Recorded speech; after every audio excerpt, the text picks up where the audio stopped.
Welcome to our channel. If you need health insurance for your children, follow these step-by-step instructions to apply for the Children's Health Insurance Program. Step 1. Determine if your children are eligible for CHIP.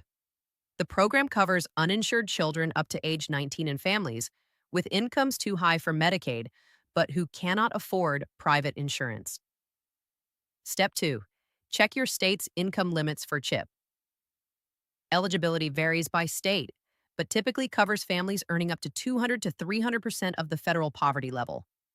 Step 3.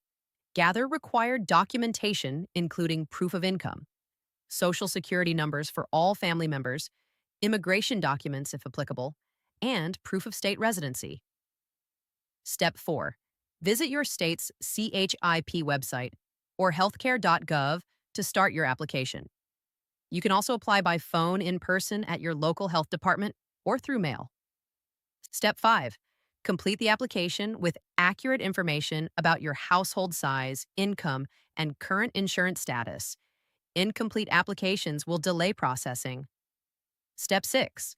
Submit all required documents with your application. Upload or mail copies of pay stubs, tax returns, identification, and other requested materials. Step 7. Wait for a determination letter. Most states process CHIP applications within 45 days, though some provide coverage immediately while processing your application. Step 8. Once approved, choose a health plan if your state offers options. Your children will receive a health insurance card and can begin receiving comprehensive medical, dental, and vision care. Don't forget to like this video and subscribe to our channel.